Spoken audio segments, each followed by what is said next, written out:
வணக்கம் ஃப்ரெண்ட்ஸ். இன்னைக்கு நம்ம எல்லாருக்கும் ரொம்ப பிடிச்ச மசால் பூரி ரெசிபி எப்படி செய்யுதுன்னு பார்க்க போறோம். நிறைய வீடியோஸ் பார்த்திருப்பீங்க. இன்னைக்கு ஏன் ஸ்டைல்ல மசால் பூரி எப்படி செய்யுதுன்றத இந்த வீடியோல பார்க்கலாம். வாங்க வீடியோக்குள்ள போலாம். வெல்கம் டு ஹோம் கலாட்டா ரெசிபிஸ் அண்ட் கிராஃப்ட்ஸ். ஃபர்ஸ்ட் மசால் பூரிக்கு புளி அந்த சிரப் தேவைப்படும். ஸோ அது வந்துட்டு செய்யறதுக்காக கொஞ்சமா ஒரு லெமன் சைஸ், மீடியம் லெமன் சைஸ்ல இருக்க புளிய வந்துட்டு இந்த மாதிரி தண்ணியில வச்சு ஊற வச்சுக்கலாம். ஒரு 10 நிமிஷம் ஊறட்டும். இது இப்போ ஒரு 250 கிராம் உள்ள நான் வந்துட்டு பச்சை பட்டாணியை ஊற வச்சு வச்சிருக்கேன். அதை வந்துட்டு குக்கர்ல சேர்த்துக்கோங்க. நீங்க வந்துட்டு ஃப்ரெஷ் பட்டாணி யூஸ் பண்றீங்கன்னா அப்படியே சேர்த்துக்கலாம். இல்லனா வந்துட்டு இந்த மாதிரி ஊற வச்சு சேர்த்துக்கோங்க. 2 மீடியம் சைஸ் உருளைக்கிழங்கு இந்த மாதிரி கட் பண்ணி இந்த பட்டாணியோட சேர்த்துக்கிறேன் நானு. இது தேவைக்கு ஏற்ப தண்ணி ஆட் பண்ணிக்கோங்க குக்கர்ல.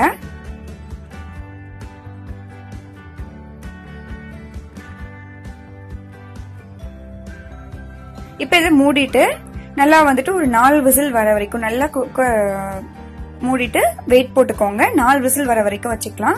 பட்டாணி வந்துட்டு நல்லா வந்துட்டு வெந்திருக்கணும்.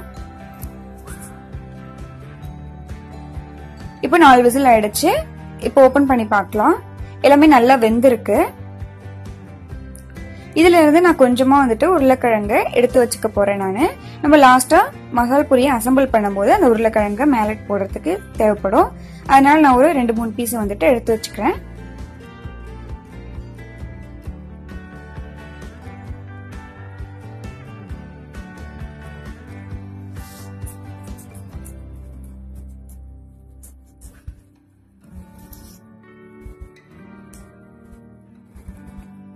இப்ப எல்லாத்தையும் எடுத்து வச்சாச்சு.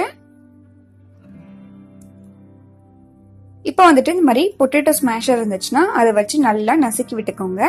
இல்லைன்னா ஒரு கரண்டி வச்சோ இல்ல மத்தாலையோ நீங்க வந்துட்டு நல்லா இது நசுக்கி விட்டுட்டீங்கன்னா கொஞ்சமா குழஞ்சிடும். நீங்க இது உங்களுக்கு கஷ்டமா இருந்துச்சுன்னா கொஞ்சமா பட்டாணி எடுத்து மிக்சில போட்டு ஒரு அரைச்சு கூட நீங்க எடுத்துக்கலாம். இப்ப நல்லா மசிச்சாச்சு. இது அப்படியே ஓரமா இருக்கட்டும்.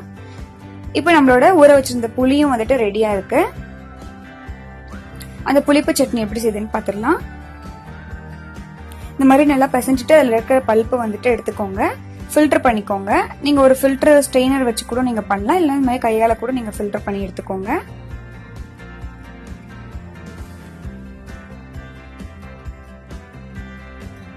நல்லா ஃபுல்லா இருக்கிற எல்லாமே வந்துட்டு ஃபில்டர் பண்ணி எடுத்துக்கலாம். இது கூட இந்த மாதிரி 3 போல டேட்ஸ் வந்துட்டு கொட்டை எடுத்துட்டு நான் இதுல ஆட் பண்ணிருக்கேன். கொஞ்சமா வந்துட்டு ஒரு 2 டேபிள் ஸ்பூன் அளவு வெல்லமும் இதுல சேர்த்துக்கோங்க. அப்பதான் அந்த புளிப்பு பேலன்ஸ் பண்றதுக்கு நல்லா இருக்கும். இதுக்கு கொஞ்சமா உப்பு சேர்த்துக்கோங்க. ஒரு 1/2 டீஸ்பூன் அளவு மிளகாய் தூள் சேர்த்துக்கோங்க. காரம், புளிப்பு, இனிப்புமா சூப்பரா இருக்கும் இந்த சட்னி. இது எல்லாமே வந்துட்டு ஒரு 5 மினிட்ஸ் நல்லா வேகட்டும். இப்ப நல்லா வெந்துருச்சு எல்லாமே. இதை வந்துட்டு ஒரு மிக்ஸி ஜார்ல மாத்தி நல்லா வந்துட்டு மைய அரைச்சுக்கோங்க. அரைச்சிட்டு திருப்பி இதை வந்துட்டு கொஞ்சம் கொதிக்க விடணும். இன்னும் கொஞ்சம் கன்சிஸ்டன்சி வந்துட்டு திக்கா இருக்கணும்.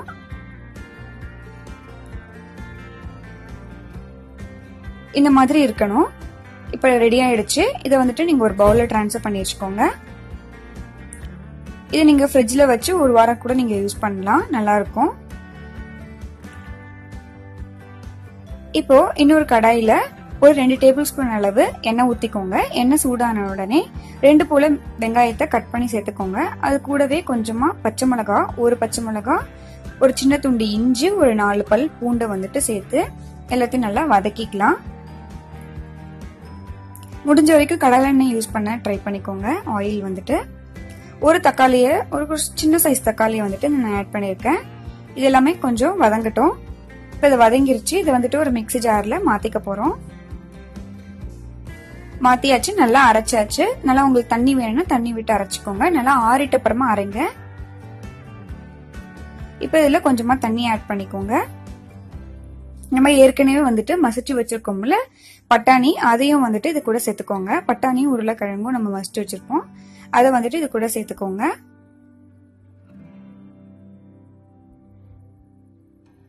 எல்லாத்தையும் நல்லா கலந்து விட்டுக்கலாம். இதுல காரத்துக்கு 1 டீஸ்பூன் அளவு மிளகாய் தூள் சேர்த்துக்கோங்க, ஒரு 1/4 டீஸ்பூன் அளவு மஞ்சள் தூள், 1/2 டீஸ்பூன் அளவு சீரகத்தூள், 1 டீஸ்பூன் அளவு ஆம்ச்சூர் பவுடர் சேர்த்திருக்கேன், ஒரு 1/2 டீஸ்பூன் சாட் மசாலா சேர்த்துக்கோங்க. ஆம்ச்சூர் பவுடர் இல்லைன்னா நீங்க வந்துட்டு ஸ்கிப் பண்ணிக்கலாம், சாட் மசாலா கூட சேர்த்துக்கலாம். ஒரு புளிப்பு தன்மைக்காக தான் நம்ம இதெல்லாம் சேர்க்கிறோம். இப்ப தேவைக்கு ஏற்ப உப்பு ஆட் பண்ணிக்கலாம். நம்ம ஏற்கனவே பட்டாணில ஆட் பண்ணல உப்பு, அதனால எல்லாத்துக்கும் சேர்த்து ஆட் பண்ணிக்கோங்க.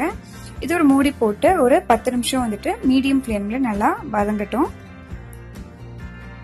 நடுநடுல கிண்டி விட்டுக்கோங்க, இல்லைன்னா அடி பிடிச்சிடும். தண்ணியா இருந்தாதான் வந்துட்டு மசால் பொரியல் நம்ம ஆட் பண்ணி சாப்பிடும்போது நல்லா இருக்கும். ரொம்ப திக்கா இருந்துச்சுன்னா உங்களுக்கு ஒரு மாதிரி இருக்கும். இப்ப நல்லா ரெடியா இருக்கு, நல்லா கொதிச்சிருச்சு. இதுல லாஸ்டா கொத்தமல்லி தழையை சேர்த்துக்கோங்க. நம்மளோட மசால் பூரிக்கு மசால் சூப்பரா ரெடி ஆயிடுச்சு. இந்த வந்துட்டு மசால் பூரிக்கு உண்டான பூரி வந்துட்டு நம்ம ஏற்கனவே நம்ம சேனல்ல இருக்கு, அந்த வீடியோட லிங்க் வந்துட்டு கீழே டிஸ்கிரிப்ஷன் பாக்ஸ்ல கொடுக்குறேன், செக் பண்ணிக்கோங்க. இப்ப எல்லாமே ரெடியா இருக்கு, நம்ம அசம்பிள் பண்ணிடலாம். நம்ம ஏற்கனவே செஞ்சு வச்ச பூரியை வந்துட்டு இந்த மாதிரி உடச்சு ஆட் பண்ணிக்கோங்க. இதுல மேல நம்ம செஞ்சு வச்சிருக்க மசாலா வந்து சேர்த்துக்கோங்க. மசாலா ஆறிடுச்சுன்னா திக்கா ஆயிடும். நீங்க எக்ஸ்ட்ராவா ஒரு டம்ளர் சுடு தண்ணி ஆட் பண்ணி கூட நீங்க அதை தண்ணி ஆக்கிக்கலாம். உப்பு செக் பண்ணிக்கோங்க. அதுல கொஞ்சமா ஆனியன் வந்துட்டு போட்டுக்கலாம், கட் பண்ண ஆனியன். நம்ம ஏற்கனவே எடுத்து வச்சிருந்த உருளைக்கிழங்கு சேர்த்துக்கோங்க, கொஞ்சமா தக்காளியில சேர்த்துக்கலாம். நான் கொஞ்சமா கேரட்டும் துருவியில சேர்த்துருக்கேன்.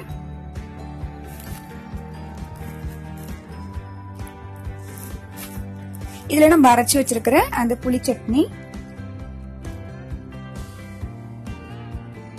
அப்புறமா வந்துட்டு புதினா சட்னி, இதுவும் நம்ம சேனல்ல இருக்கு. நான் அதோட ரெசிபி லிங்க் கீழே டிஸ்கிரிப்ஷன் பாக்ஸ்ல கொடுக்குறேன், செக் பண்ணிக்கோங்க. மேல இன்னும் கொஞ்சமா ஆனியன், அப்புறம் சேவ் ஆட் பண்ணிக்கோங்க. இதோட ரெசிபியும் நம்ம சேனல்ல இருக்கு, நல்லா உடைச்சு ஆட் பண்ணிக்கோங்க. மேல கொஞ்சமா கொத்தமல்லி தழையை ஆட் பண்ணிட்டு லைட்டா மசாலாவை வந்துட்டு உரத்துல போட்டுக்கோங்க. நல்லா சூப்பரான மசால் பூரி ரெடி ஆயிடுச்சு. இது மேல கொஞ்சமா சாட் மசாலா தூவிக்கிட்டீங்கன்னா ரொம்பவே டேஸ்டா இருக்கும். மசால் பூரி இனிமே கடையில போய் சாப்பிட வேண்டாம், வீட்லயே செஞ்சு சூப்பரா என்ஜாய் பண்ணுங்க. இந்த வீடியோ உங்களுக்கு பிடிச்சிருந்துச்சுன்னா ஹோம் கார்ட்டர் ரெசிபிஸ் அண்ட் கிராஃப்ட்ஸை சப்ஸ்கிரைப் பண்ணுங்க. அறுசுவை உணவு உண்ணுவோம், ஆரோக்கியமாக வாழ்வோம்.